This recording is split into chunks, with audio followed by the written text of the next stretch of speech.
Before each race, she injects herself with a dose of performance-enhancing drugs and then hides the evidence under the seat of her bicycle. As a result of taking these drugs, the girl has won 8 consecutive world championships. She thought everything was covered up seamlessly, until after one race, her coach suddenly received a phone call from the race organizers informing them to immediately conduct a random drug test. The moment she heard the devastating news, Julie was completely paralyzed with fear. Qu'est-ce qu'on fait?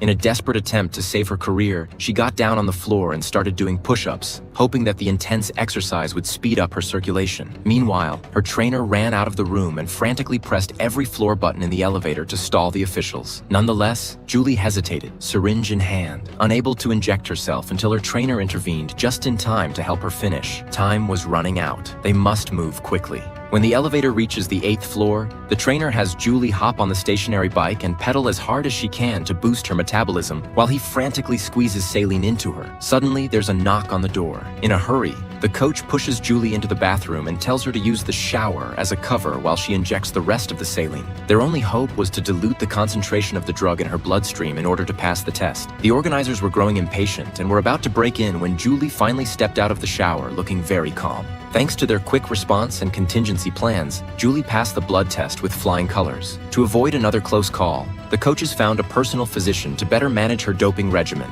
adjusting the dosage of her medication to help her dodge future tests. To ensure Julie's continued dominance, the coach intentionally increased her intake of banned substances. Fueled by the drugs, Julie was like a horse off the track, fast and unstoppable, stealing the show with explosive performances. In the end, Julie lived up to her name and won the championship title again. But during the post-race doping control, while all the other athletes were supervised to provide urine samples, Julie, as the champion, was singled out and asked to provide a blood sample. Panicked and weak-minded, Julie froze. But under the close scrutiny of the organizers, she had no choice but to obey the order. Back home, her family throws her a joyous celebration. But only Julie knows the fear that lurks in her heart. If the blood test comes back positive, her career will be over. However, her coach reassures her not to worry. He has come up with a plan. To make her blood levels look normal, the coach had Julie stay in a tent designed to simulate high-altitude conditions. After an hour, her red blood cell count adjusts to normal levels. However, this method of manipulating test results was costly,